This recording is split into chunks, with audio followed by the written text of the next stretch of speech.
Our 3 months of primary training at an end, we again returned to our base at Kasumigara. For the next 3 months, beginning in July, we trained in the Type 93 Intermediate Trainer. Codenamed Willow by the Allies, the 2-seat Yokosuka 5-Ki Intermediate Trainer was produced between 1933 and 1945. Painted orange for enhanced visibility, they soon earned the nickname Dragonfly. A seaplane variant was also produced. Then, on July 7th, the Marco Polo Bridge Incident, 21, took place on the Chinese mainland. War with China suddenly seemed inevitable. From this day on, the Navy brass decided that no more trainees would be cut. The Air Command figured out pretty quickly that the hundreds of trainees they'd cut over the past few years would have a very negative effect on our fighting strength. The prevailing dogma that only the very best will make it was quickly abandoned in the face of the coming conflict. However, this belated change of policy affected much more than we trainees. It would have profound consequences for Japan's future. As the war ground on to its catastrophic end, the lack of trained pilots would prove crippling. I was now assigned to a carrier attack unit, which had been my goal all along. I successfully completed 1 month's training in the Type 94 carrier bomber, and on November 30th, 1938, I graduated from the 38th pilot trainee class. I had now logged 166 hours and 25 minutes of flight time. Along with 10 of my fellow pilots, I was ordered to report to the Tachiyama Naval Air Group. The Type 94 carrier bomber was a 2-seater based on the Heinkel He-50 and produced by Aichi for the Imperial Japanese Navy. Also known as the Aichi D-1A, it saw extensive action in the Second Sino-Japanese War, but was obsolete by the time of the attack on Pearl Harbor. From Japanese aircraft of the Pacific War, Rene J. Francilian, Putnam, 1979. Training started the next day. At Tachiyama, we were to undergo 4 months of specialized training as carrier bomber pilots. In spite of all the training we had already completed until we had finished this special training, we would not be considered qualified pilots. Our training consisted of horizontal bombing, torpedo launching, instrument flying, night flying, and formation flying. We also switched to another airplane, the Type 84 carrier bomber. This was a real torpedo plane that could carry an actual torpedo and attack enemy ships. After only 2 training flights with senior pilots in this plane, we trained with our fellow classmates. As primary students, our instructors had told us just how to use the controls at all times. Now, however, we were expected to figure all this out for ourselves. Of course, when we didn't understand something, we could always ask the more experienced pilots, but without constant study and effort on our part, it was impossible to improve as pilots. Our instructors repeatedly told us, "If you want to become a good pilot, you must become accustomed to the airplane as quickly as possible. However, the real danger comes when you become overconfident. That usually happens at about 500 hours. That's when your chance of accidental death is greatest." We had this drummed into us, and as one of the youngest pilots, I decided that the best way to improve would be to simply take everything 1 step at a time. By December, full-scale war had broken out with China. The fighting that had started near Shanghai was now moving deeper inland. Attacks by our Navy planes were becoming more intense every day. Shanghai was occupied by Japanese troops, and senior pilots from our group were being sent to frontline units there. Every time we saw a group of them off, it only increased my desire to go also, but I knew that I still wasn't ready for combat.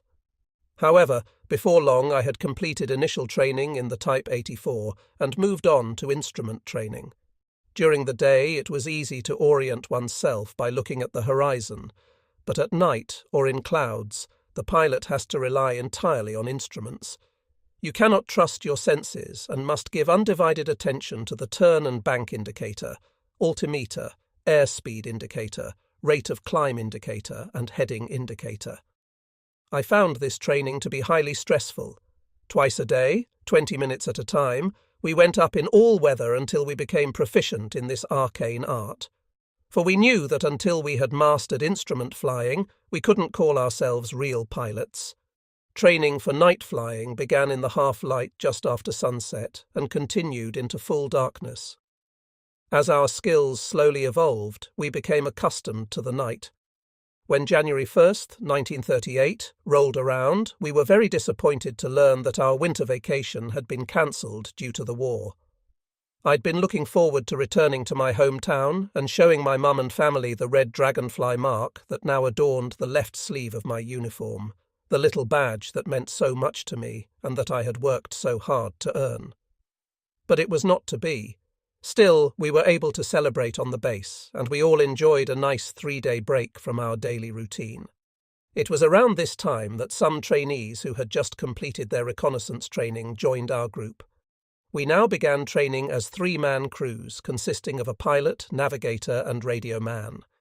Our training route consisted of legs flown between the airfields at Shimoda, Ishigashima, Oshima and Choshi. While flying over these fields at 3,000 feet, we measured the wind speed and direction, correcting for wind drift so as to fly in a straight line between fields. Most of this work fell to the navigator. My job was to simply fly the course. During this time, the radio man would be contacting the various fields and exchanging coded information.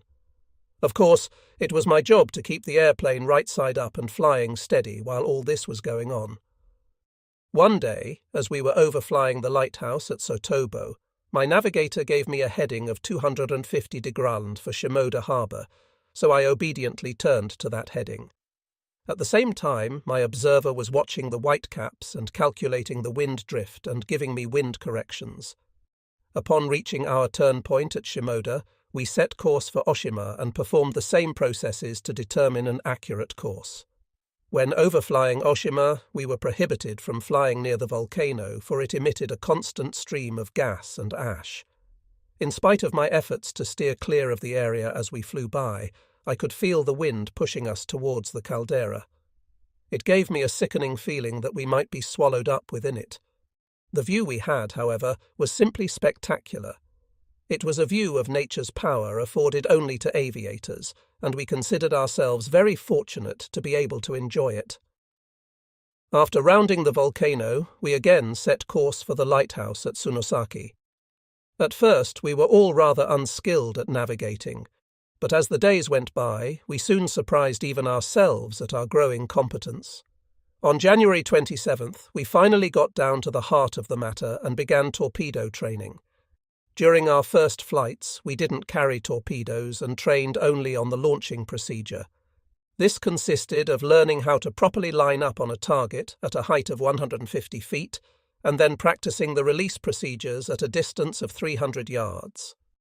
A target ship was anchored in Tateyama Harbour, and a buoy with a red flag was floating 300 yards from it, helping us to accurately judge the distance. To successfully launch a torpedo, the airplane must be stabilized and coordinated in straight and level flight. If the plane is banked even slightly to the right or left, the torpedo will run off course. Our first 2 torpedo runs were done with senior pilots in the rear seats acting as instructors. We then spent the next week on our own until we had mastered the technique. It wasn't until February 19th that we began carrying dummy torpedoes. The purpose of this training was to accustom the trainees to carrying the heavy load. The warheads were filled with water to simulate the weight of an actual weapon, and the entire unit weighed 1,600 tontlibs. However, when released, they were designed to run on the surface of the water rather than below the surface. During my first flights with these heavy weapons, I was surprised at how drastically they changed the airplane's flying characteristics and worried about my ability to fly with all that extra weight. But when I saw the other guys doing it, I figured I could probably do it also. Be careful when turning when you've got those things strapped on, the senior pilots warned us. If you start daydreaming up there, the plane will stall out on you. On my first takeoff, I made sure to point the nose exactly into the wind, then slowly advanced the throttle all the way until finally the tail came up. Without the torpedo, the plane would have lifted off much earlier, but with all the extra weight, the ship seemed reluctant to leave the ground. Not much runway left out there, I said to myself. Just as I started to sweat, she lifted off, and I started breathing again. The engine sound was also deeper, and I could feel it straining against the load. I made a gentle turn and started climbing out towards the target area. I watched the plane in front of me drop its torpedo with a splash. Then it was my turn. I started lining up on the target ship about 5,000 yards out and entered a gentle descent. Before long, I was straight and level only 150 feet above the surface and closing fast on the float with its red flag that marked the release point. Of course, there weren't going to be any buoys for the real thing, but it got us used to estimating the proper release distance of 300 yards. 100 yards from the buoy, I yelled into the speaking tube, "Prepare to release," then "Release," and the torpedo dropped away. Freed from the heavy load, the airplane immediately leapt upwards and the airspeed increased. Finally, I could relax. I saw the torpedo floating on the surface and headed back to base.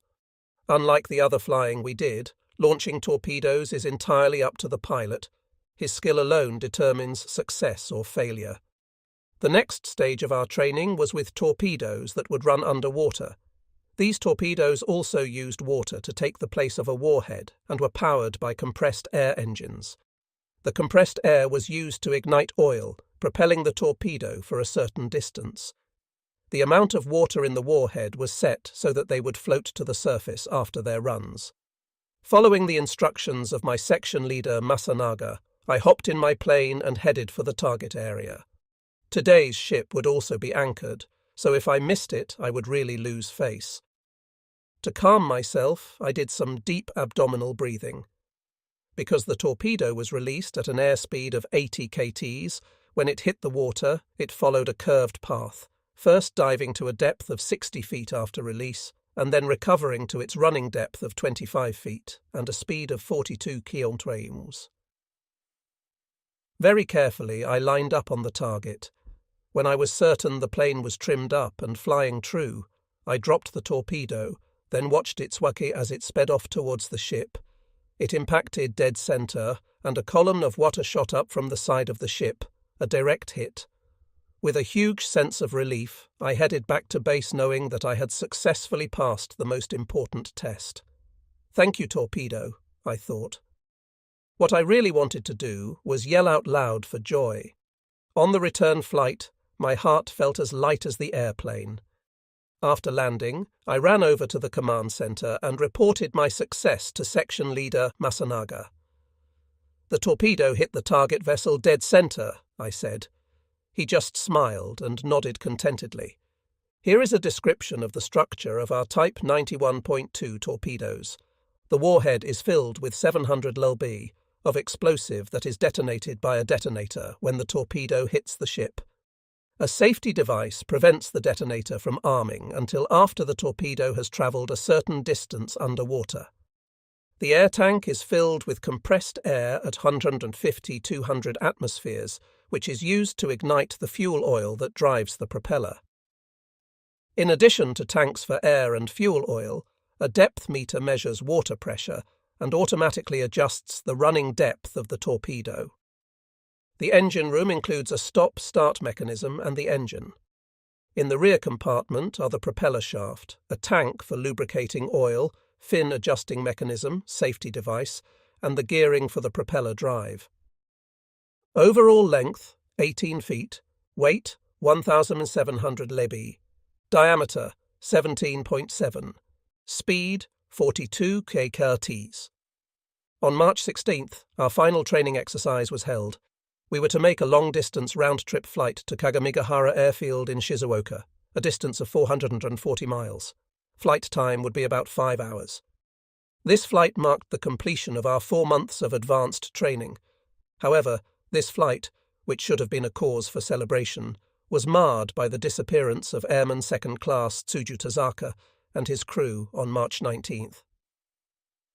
The three had departed our field in good spirits, but the plane went missing between the Tsunosaki Lighthouse and Shimoda. The next group of planes flew the same route and returned, but the plane was still missing. Thinking they'd made a forced landing somewhere, we contacted everyone we could think of, but no one had seen the plane. Did they ditch? In-flight breakup? We were completely at a loss. Finally, 3 of our senior pilots took off in 3 aircraft to do a search over the coastline.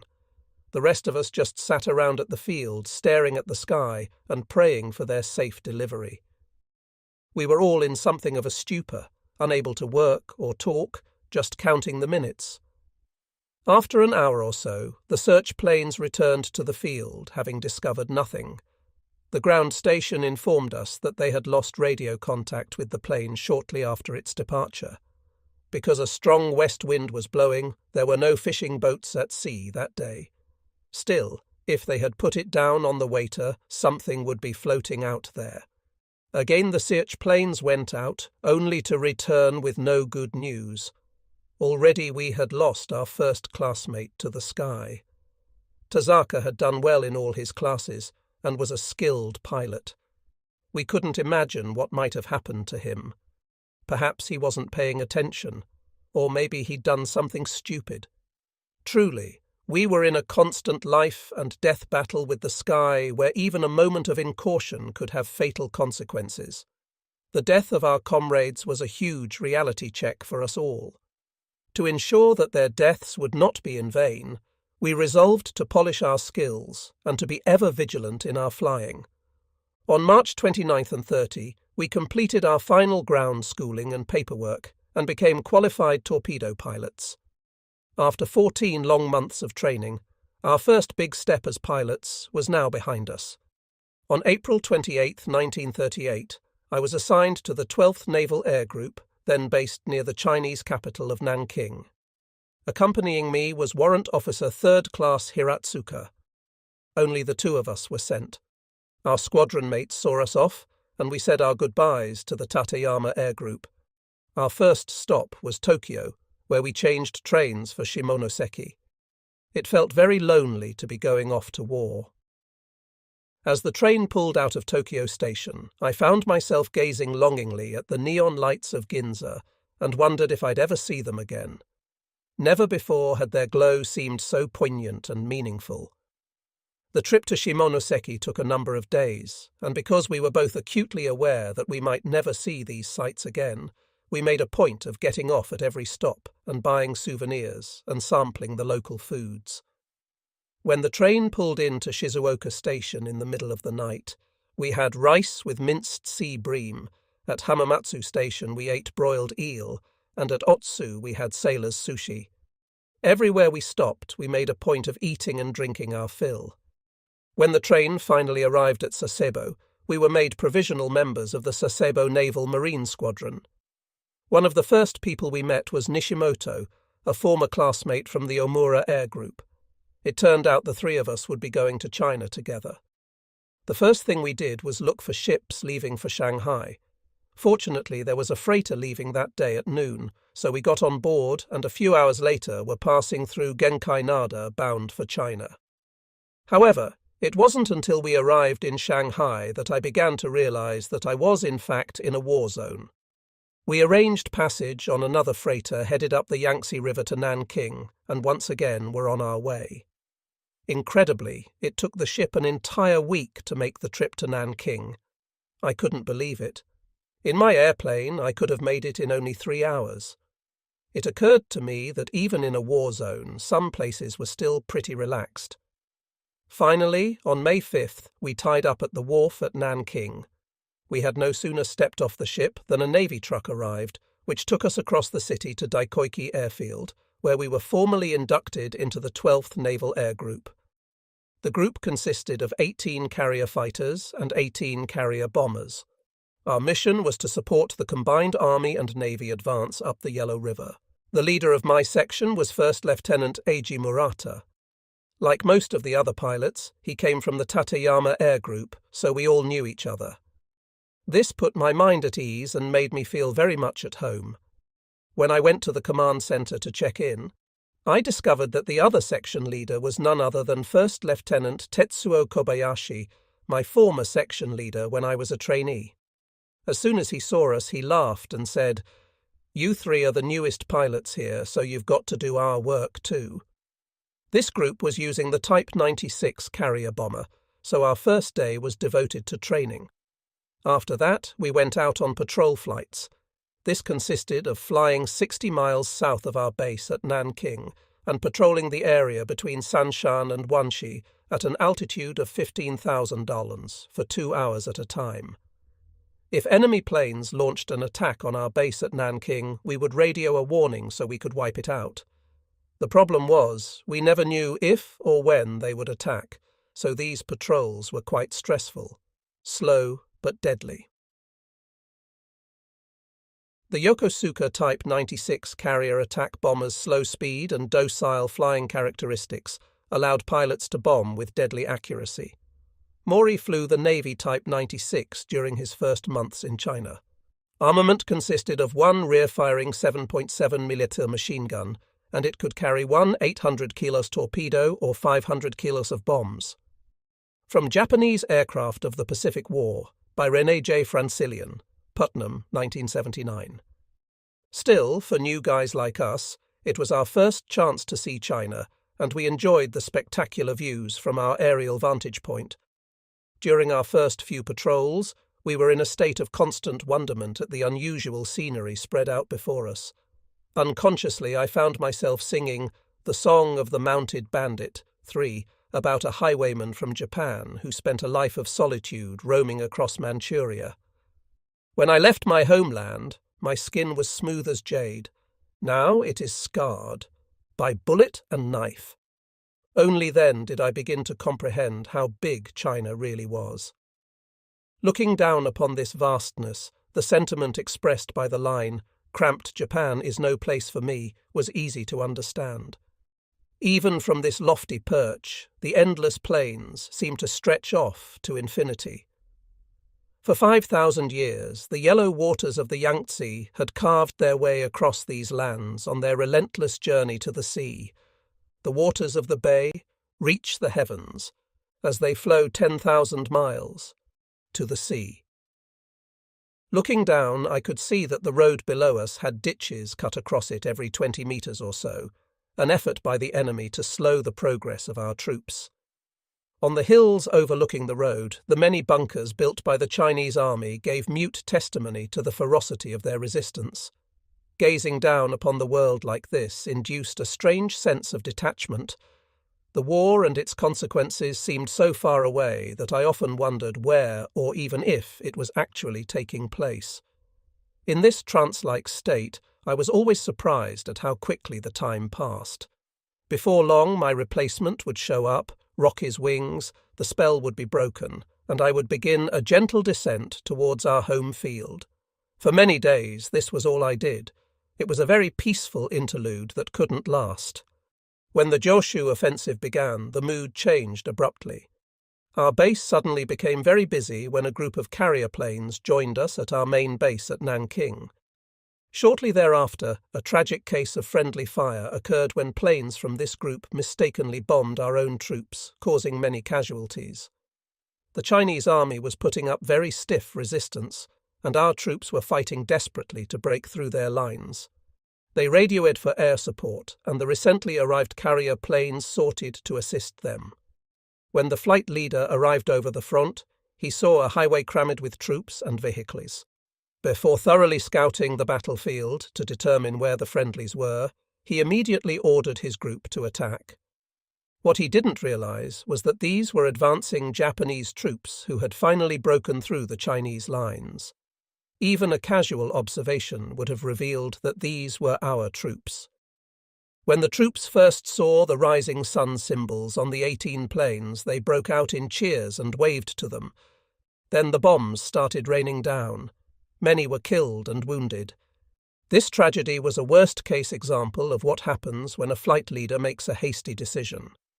There was also inadequate communication with the commanders on the ground. Though I was never privy to the details of this incident, shortly after it occurred, all the carrier planes returned to their ship and our base returned to its usual peacefulness. In the end, in spite of this blunder, our troops eventually occupied Joshu, and the Chinese army retreated further southward. Shortly thereafter, an order arrived from on high for us in the 12th Air Group to attack the retreating Chinese troops. I went over to the blackboard at the command centre, and sure enough, there was my name right at the top. I was to be the second plane in the third section. My friend Nishimoto would fly the third plane. Our target was the city of Cochin, just south of Joshu. We were ordered to give air support to the troops attacking the city. I have to admit that I was quite happy to see my name on the blackboard for the first time. Impatiently, I wolfed down my breakfast.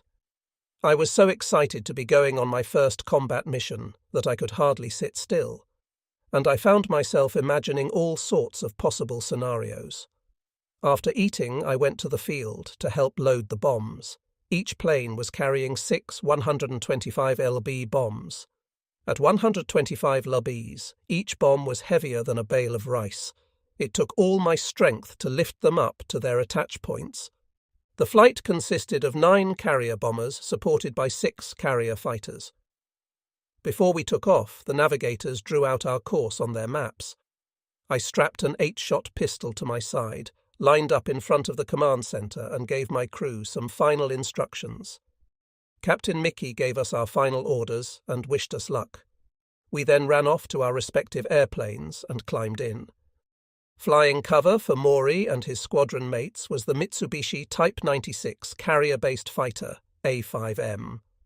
One of the most advanced fighters of its day, it was more than a match for the hodgepodge of imported fighters, mostly biplanes, flown by the Chinese. Designed by Jiro Horikoshi, the A5M was a direct predecessor to the famed Zero. Shown here is an A5M-2B, a later model carrying an external drop tank for extended range. After running up our engineers and performing the preflight checks, we lined up behind our section leader and signalled that we were ready to go. When everyone was ready, we throttled up and began our takeoff roll. This was my first takeoff carrying a heavy bomb load, but I figured that it couldn't be much different than carrying the 1700 lb torpedo, so I just flew the same way. We climbed out slowly, turning gently to stay in formation with the lead plane. After forming up over the field, we set course for Cochin. The 6 Type 96 fighters split up into 2 sections of 3 and positioned themselves on our right and left flanks. It felt good to have them watching over us. The distance to Cochin was about 130 miles, so it would take us about an hour and 20 minutes to arrive over the target. I was trying to remain calm, but probably because this was my first combat sortie, I was really nervous, and I repeatedly found myself over-controlling the plane. I kept adjusting the throttle, trying to stay behind the lead plane, and was all over the place. Before long, Nishino, my backseater, was even yelling at me to settle down. Finally, I just pretended that my former instructor Tanaka was back there yelling at me, and to my surprise I was soon flying along very smoothly. Looking off to the side, I could see that the number 2 ship of Nishimoto's was having similar problems maintaining position. Unlike the fighters, because the bombers were carrying heavy loads, repeated changes to engine RPM significantly increased fuel consumption. This could result in premature fuel exhaustion, with predictably severe consequences. After an otherwise uneventful flight, we arrived over the target area at an altitude of 3,000. A few moments later, we were on our bombing run. The most important factor when formation bombing is to keep the airplane perfectly horizontal. If there is even the slightest up or down or left or right movement, the bomb aiming will be inaccurate. And of course, the higher the altitude, the more difficult it is to hit the target. Below us, our troops seemed to be having a tough time of it. We received word that house-to-house fighting was going on in one corner of the city. I was still really nervous, but I figured that if I just followed the lead plane's movements, I would be okay. Just then, the lead plane gave the signal and started releasing its bombs one at a time. My observer immediately did the same. The plane immediately felt much lighter. When the last bomb was away, the bombers began a right turn to egress the area. This being my first mission and all, I was still in somewhat of a daze. During our turn, I looked down at the ground and saw some bright flashes with smoke billowing up after them. Must be our guys shooting off their artillery, I thought to myself. There was neither anti-aircraft fire nor any sign of enemy fighters. Our task completed, we set course for home, now flying in a more relaxed formation. "Hey, did you see those bright flashes?" I said to Nishino. "Our guys are really giving them hell." "What are you talking about? Those were our bombs detonating." Made me feel like a real idiot. I didn't even recognize the explosions of the bombs I'd just dropped. What a greenhorn. Still, I was surprised that even a 125 lbs bomb created quite an explosion. Unexpectedly, I found myself thinking of my mum and the family. What would they think if they could see me flying this plane? I really wanted to show them what I had accomplished.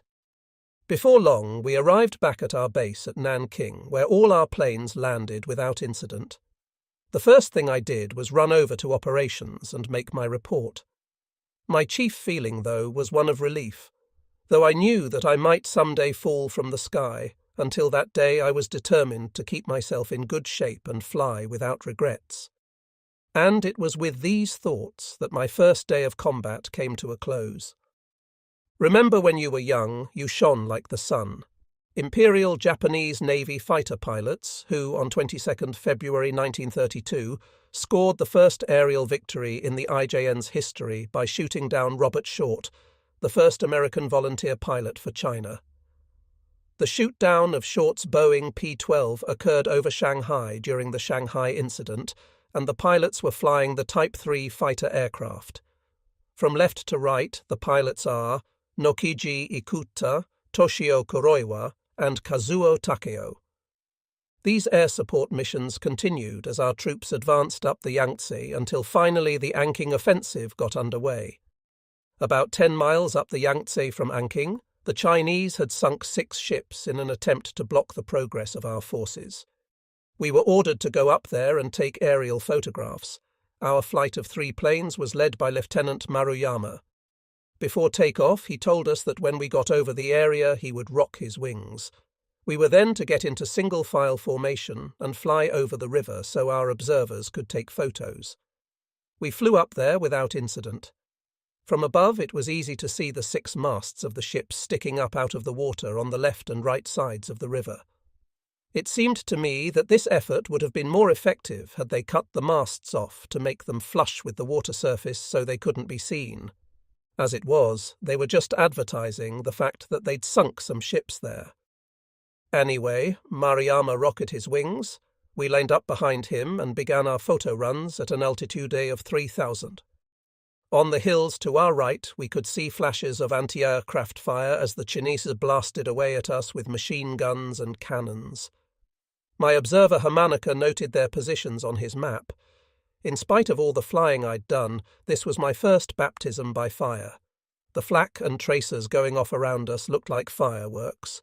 Flying through the puffs of black smoke, I noticed that I was becoming very tense and that my bowels started feeling loose. I hate to admit it, but that was the truth. Later, when talking with the senior pilots, they said that the stuff going off to the right and left of your flight path wasn't so bad, but it was the ones going off straight ahead of you that you had to worry about. To a greenhorn like me, though, they all looked like they were headed straight for me, and it wasn't a good feeling. Finally, we finished with the photo work. Now it was our turn to dish it out.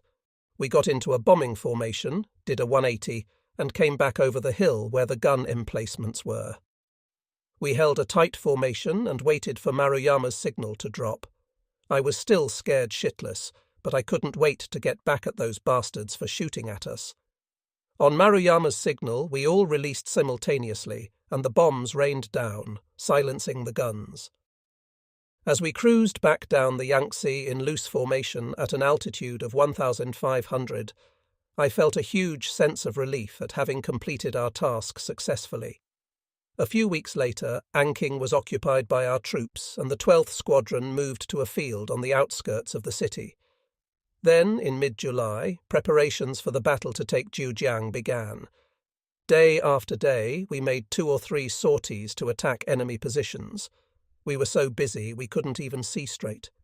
When our troops ran up against particularly stiff opposition and wanted help, they would spread out a large cloth with an arrow on it pointing out the location of the enemy forces.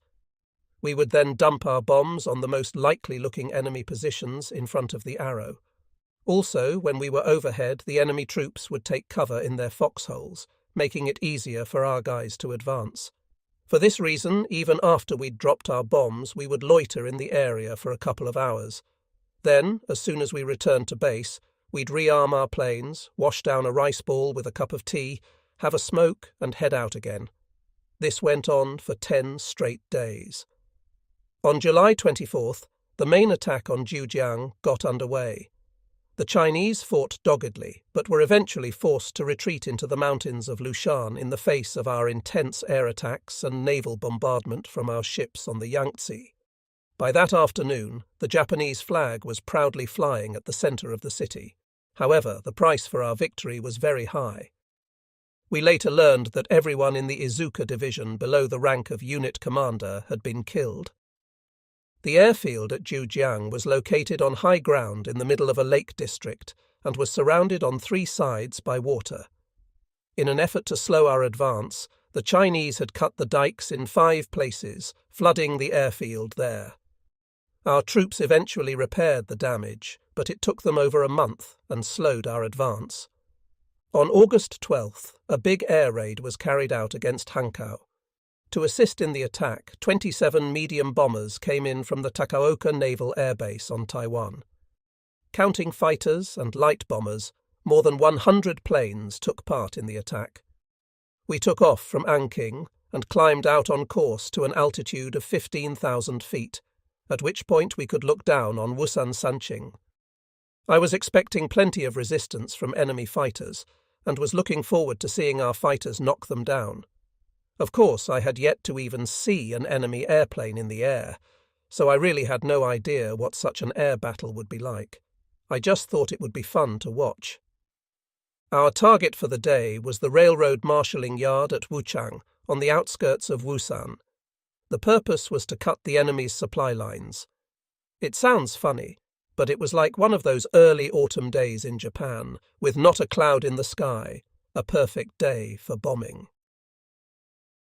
On the signal from flight leader Murata, the 9 planes in our formation released their bombs simultaneously. Bright flashes marked the spots where the 54 bombs impacted the target, followed by enormous plumes of smoke and dirt. For some reason, there was no anti-aircraft fire at all. Maybe because there are enemy fighters nearby, I thought. But I looked all around and couldn't see any. I was actually a bit disappointed because I was hoping to at least see some. Maury was probably lucky that he didn't run into any Chinese fighters. The Polikarpov I-16, one of the world's first low-wing cantilever monoplane fighters, was China's hottest fighter during the late 30s. Flown by Russian and Chinese pilots, it could make short work of Maury's lumbering biplane. As Maury mentions, many Japanese planes fell victim to the Chinese fighters. This situation was reversed in the summer of 1940 with the introduction of the Zero. As we turned out over the Yangtze and set course for home, the AA finally came up to greet us. Looking down, I could see the muzzle flashes from the guns. There seemed to be 5 or 6 gun emplacements down there. If I'd only had some bombs left, I could have returned their friendly greeting in kind. Their shells were going off all around us, but for some reason I wasn't the least bit afraid. All our planes returned safely to Anqing. In early September, our unit transitioned from the Type 96 carrier attack bomber to the Type 97 carrier attack bomber. In order to get checked out in the new planes, we all returned to Peking for a week. The planes looked absolutely stunning. Featuring modern lines and retractable landing gear, the Type 97 was the latest offering from the Nakajima Airplane Company. We were thrilled to be getting such a hot ship. The Type 97 was a 3-seater, pilot, observer, radioman, powered by a Sakai 11 radial engine producing 1,000 horsepower. Cruise speed was 130 kts and top speed was 204 kts at 11,000 feet. Range was 1,075 miles, fuel capacity 260 gallons, and it carried a bomb load of 6 125 LEB bombs and two 250 LEB bombs, one 1,600 LEB bomb, or one torpedo. In the skilled hands of pilots like Mori, and armed with the deadly Type 91 torpedo, the Nakajima B-5N was a fearsome ship killer. Codenamed Kate by the Allies, the B-5N carried a three-man crew: pilot, navigator, bombardier, observer, and radio man gunner. The B-5N was also used as a land-based bomber, as described here by Mori, and was the standard carrier torpedo bomber of the Imperial Japanese Navy for most of World War II. After arriving in Peking, we spent 2 days in ground school, followed by 3 days of flight training. This was the Navy's only carrier-based attack plane with retractable landing gear, and we were all excited to be one of the first frontline units to get it. Training over, we returned to our base at Anqing, looking forward to getting into action in our new ships. We didn't have long to wait. On September 10th, we were ordered to attack Chinese positions about 20 miles up the Zhujiang River. The 9 planes of our unit were loaded up with 6 125 lb bombs each, and we took off looking for a fight. Compared with the Type 96, which was a biplane with a cruising speed of 80 kts, the Type 97 was a monoplane that cruised at 130 kts. That 50-knot difference meant that we were over our target area after only 30 minutes. Looking down, I could see our destroyers and minesweepers clearing the harbour on the Yangtze.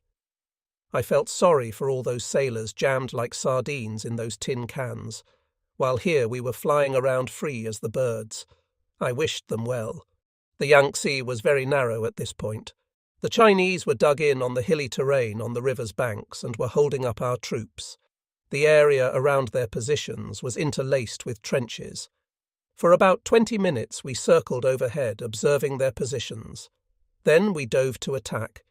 We were only seconds from bombs away when my plane's engine threw out a big puff of white smoke and stopped running, leaving the propeller to windmill ineffectively. Crap! This was not good. Fortunately, we were still at about 3,000, so I lowered the nose to keep us from stalling. The first thing I did was check the fuel cock. No trouble there. That could only mean an engine failure, which meant that a crash landing was our only option. Unfortunately, we were over enemy territory, so the only thing I could think of was to crash dive the plane into an enemy position. So, this is the end for me? I muttered to myself. By this time, we had fallen far behind the other planes. Fortunately, our bombs were still with us, so we could do a lot of damage when we hit. My observer was my good buddy from flight school, Matsumoto. "Hey, Matsumoto!" I yelled casually into the voice tube. "The engine blew, so I'm going to crash us into the bad guys." His reply was surprisingly unemotional. "That's okay with me. Do it." Damn, he's really got some balls, I thought. Or maybe he's just putting on a good face. Either way, he's all right. The other planes were now making their runs, and there was no point in trying to signal them. They had enough to worry about. As if all this wasn't enough, our radio was also out. Saito, my radio man, just kept signalling, "No good, no good." The altimeter was rapidly unwinding, and before long we were down to 1-200. I took one fond last look at the sky. The rest of the group had completed their bombing runs and were climbing out to the right and heading home. I was holding the stick in my right hand and looking for a good place to crash into. When we reached 900s, I spotted an anti-aircraft emplacement and figured that would be as good a place as any to end it all. Leaning back towards Matsumoto, I yelled out, "Sayonara, everyone!" But through it all, my left hand had been unconsciously operating the manual fuel pump. We had been trained to use the manual pump when switching tanks to prevent the fuel pressure from dropping. So, without really thinking about it, I'd been pumping away on it absent-mindedly. Suddenly the engine threw out a puff of smoke, sputtered to life, and then stopped again. I kept pumping, and it started up again. "Hey, Matsumoto, I got the engine running. Dump those bombs. You got it. With the bombs gone, the plane could just maintain level flight. Far off to the right, I could see our destroyers in the Yangtze River. If we could only make it that far. Just then, the enemy opened up on us, and tracers began flying past on both sides. Shit, now we're going to get shot down. Looks like the three of us are just not meant to make it out of this one. We managed to avoid getting hit, but the engine was barely running. It would run for a minute or so, then stop. Smoke and oil were pouring out of it. I kept pumping away. We couldn't gain any altitude, but we were flying. It had only been about 2 minutes since the engine first died, but it seemed like forever. Finally, we made it over our ships, and I figured I'd put us down in the water next to them. We'd lose the plane, but at least our lives would be saved. Still, I wasn't too thrilled about ditching, and so decided to try for home. If the crate would stay in the air for another 5 minutes, we could probably make it. Matsumoto, I'm going to try and make it back to base. You're driving, said Matsumoto in full Kansai dialect. I had to laugh at how cool he was under fire. I told Saito to try and get through, but the radio was still on the fritz. Everyone was probably starting to worry about us by now. We continued sputtering along, slowly losing altitude. Just when we got to 150 yards, an army airfield appeared below us, and I headed straight in for a landing and set her down. I had just pulled off the runway when the engine quit for good. Silence. With the release intention, I was overcome with exhaustion. Leaning forward onto the instrument panel, I closed my eyes and tried to regain my composure. A car drove out to pick us up and take us to the operations centre. The command post was a local home with a dirt floor and only a desk for furniture. A grey-haired army major came over to the three of us, laughed and said, "What happened? Have a bit of engine trouble?" He was such an easy-going guy that I felt like I was talking with an old friend. "Can you contact our base for us?" "Your timing is perfect," said the major. "We've got a transport plane leaving for Peking in a few minutes. He'll fly over your field and drop a message canister." We wrote up a note telling of our predicament and asked them to send a mechanic to fix the engine. The transport took off for Peking a few minutes later. We figured someone would be coming for us soon, so we lounged around on the grass, smoked cigarettes, and talked about our narrow escape. By nightfall, we had still received no word from our base, so we resigned ourselves to being guests of the army for the night. "Don't worry about it. You can stay with us," said Grey Hair. An orderly took us to the barracks, fixed us up with some beds, and brought us dinner. By this time we were ravenous, and we ate like starving men. No sooner had we finished than a lieutenant came in. "Sorry about the lousy food. It's the best we can do out here in the sticks.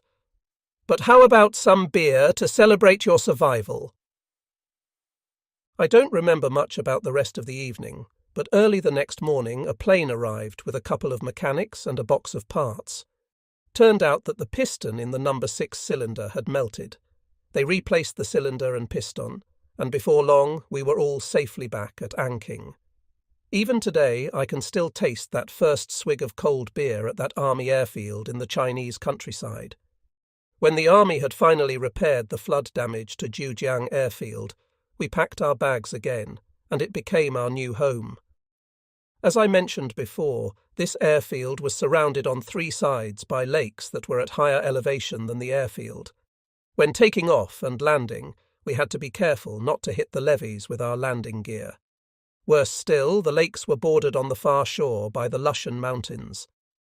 During the 3 months after our forces occupied Zhujiang, the enemy had established bases in the mountains and was launching attacks on our lines. However, because our troops had sealed off the area around the mountains, the Chinese troops were running out of food and supplies. This caused the enemy to launch occasional foraging incursions to the areas around our field in search of provisions, so we could never let our guard down. An army unit was stationed on our field to protect us, and they repelled these attacks, but the Chinese were tough and resilient fighters. After the field had completely dried out, a crew came in and built permanent quarters for us. For us bomber crews, the daily grind continued without let-up. By this time, I was pretty comfortable flying the new plane, but because it was still so new and so much more complex than the Type 96, the mechanics were not completely up to speed on working on it, so we suffered frequent mechanical problems. To help keep the planes in the air, there were days when we all stood down and everyone pitched in to work on them. It was around this time, during the Nanchang offensive, that we received word that a supply convoy carrying food and ammunition to our troops was surrounded by a large enemy force and annihilated. The troops for whom the supplies were destined were then cut off and isolated. Their location was only 60 miles from our base at Jiujiang, so we were ordered to give them air support. We had to fly 3 missions a day, but because we were out in the sticks, we had no central ammo dump. This meant that all the bombs were stacked up in the grass at various places around the field.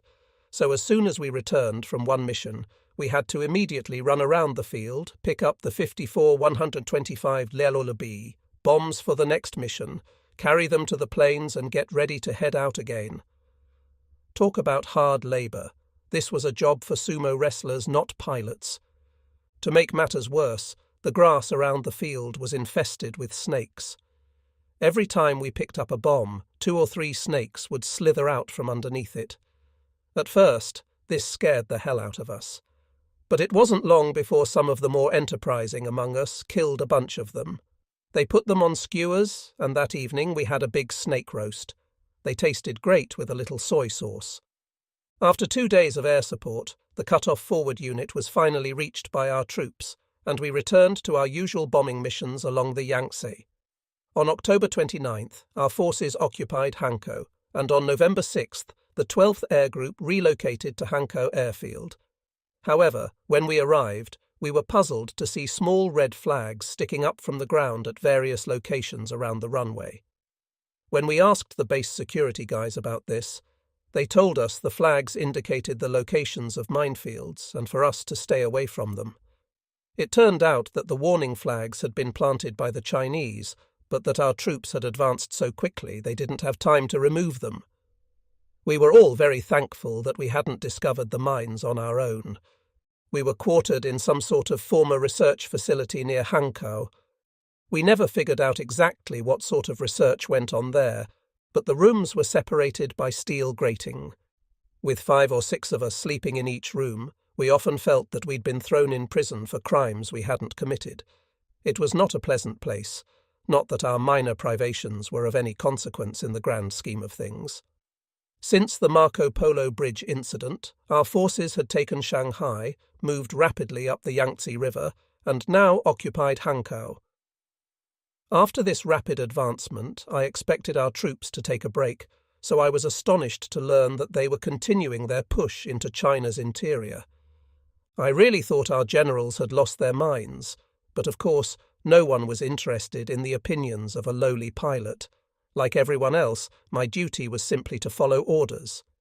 Still, China was such a vast country that I couldn't help wondering how far we would have to advance before our generals would be satisfied. I really thought they had lost their minds. Meanwhile, our bombing missions against enemy positions along the Yangtze continued as usual. Before long, the plans of our generals became clear. At that time, Chiang Kai-shek was China's leader. With the fall of Nanking, he moved the capital deeper into the country's interior, to the city of Chongqing. Our job was to support the ground forces in establishing a base midway to Chongqing from which to attack the city. Yichang was chosen as the location for this base, and we began bombing the area on November 8th. Then, on the 9th, we received orders to search out and attack the enemy's ammunition and fuel depots near the city of Changde.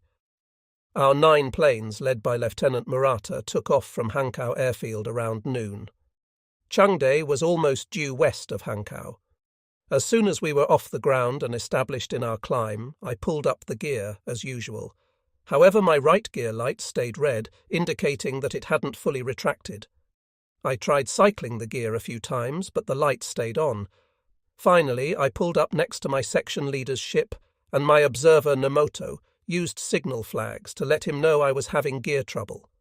However, Because we received no signal ordering us to return to base, we had no alternative but to keep going.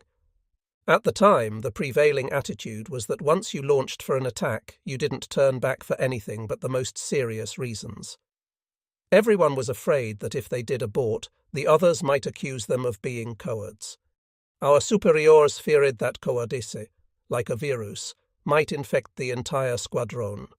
In any case, I maintained my position in the formation, a decision that would have serious consequences. I later learned from my flight leader that my right landing gear was hanging down about 6 inches. Of course, we were carrying full fuel loads that, including the external tank, amounted to about 300 gallons. Even when loaded with 6 bombs, this should have given us 5 hours of flying time. Our standard ops were to fly the first hour on the external tanks, then switch to the main tanks.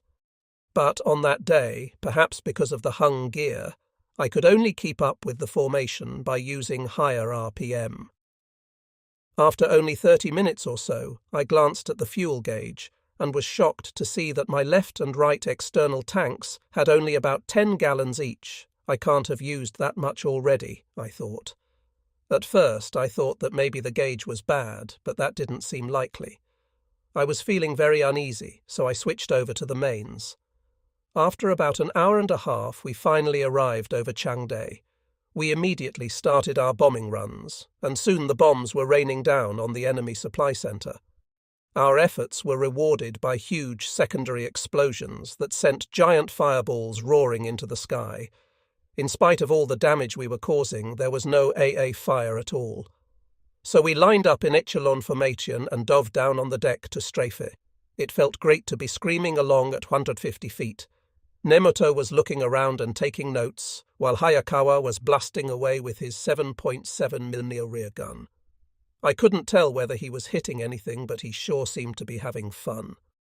I was so busy keeping an eye on the plane in front of me and trying to avoid having a mid-air that I forgot all about our fuel situation. After about 5 minutes of this, Murata signalled us to form up, and we set course for our base at Hankow. It was only then that it occurred to me to check the fuel. "Oh no," was all I could mutter. There was only about 40 gallons left in both tanks, and there was nothing wrong with the gauge. "We're screwed," was all I could think. We were still an hour and 20 minutes away from Hankow, but we only had enough gas for an hour. Well, I thought, we'll just fly as far as we can. It was a sickening feeling to know that we weren't going to make it. Finally, the engine quit. Fortunately, we were at 3,000 ans, so I aimed us for the Yangtze. We glided down towards the river, and I set the plane down in a field about 2,000 yards away from the riverbank. Looking up, I could see our formation disappearing into the distance and wondered if they noticed that my plane was missing. The area we landed in was not far from Hankow, and I was afraid there might be Chinese troops in the area, so we quickly dismounted the rear machine gun and got ready to defend ourselves. I figured that if we ran out of ammo and it came to the bitter end, I'd just shoot myself with my pistol. Once again, I found myself thinking about the role that fate plays in human affairs. Here we were, stuck sitting in a field in the middle of nowhere. I'd been so excited about the bombing that I'd forgotten all about our fuel situation. That was a huge mistake on my part. I should have returned to base even without the consent of my flight leader. My decision-making process was flawed, and now we were paying the price for my novice mistake. Why did I have to be the one who always had a forced landing? Everyone in the squadron will be calling me Mr. Forced Landing, I thought bitterly. Looking at my watch, I saw that it was almost 3. I had Sato gather up all our documents and be ready to burn them if necessary. Tactically, our location was excellent because we could see for miles in every direction. If someone wanted to take us on, we were ready. We searched our surroundings using the binoculars, but there were no Chinese troops to be seen. My biggest concern was that I was hungry as hell, but we'd forgotten to pack the emergency rations we usually carried for just such exigencies. We resigned ourselves to spending a hungry night camping out. There were still a few hours of daylight, so the 3 of us hiked off towards the banks of the Yangtze. No sooner had we clambered up the bank than we saw one of our minesweepers coming down the Ryder. The vessel was only a few hundred yards away. Overjoyed, we took off our white flying scarves, waved them over our heads, and started yelling like crazy. But no one on board saw us, or if they did, they simply ignored us, and she soon steamed out of sight. "Those idiots! Why weren't they keeping a proper lookout?" Crestfallen, we tramped back to our airplane, bitterly criticising the Navy all the way. By the time we got back to the plane, the sun was setting. We were now well and truly stranded. Wheat fields stretched off to the horizon as far as the eye could see. Once again, I found myself overcome by China's incomprehensible vastness. I was starting to feel quite lonely when suddenly we heard someone yelling. "Hey, someone's coming," I whispered. Nomoto grabbed the binocs and had a look. I flipped the safety off the machine gun and got ready to start shooting.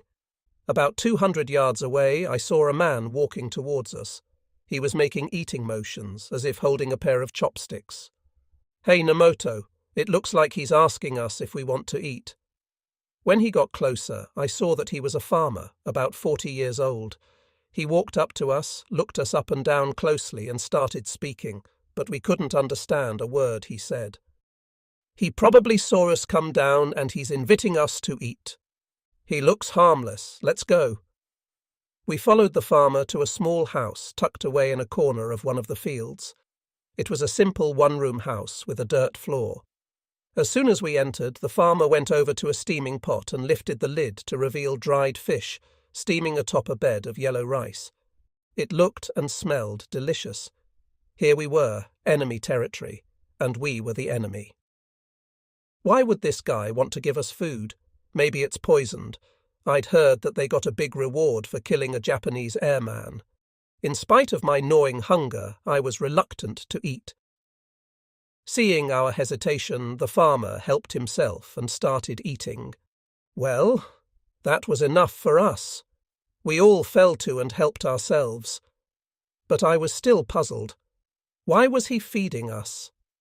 I suppose he didn't view us as friends or enemies, but rather as people who were simply hungry.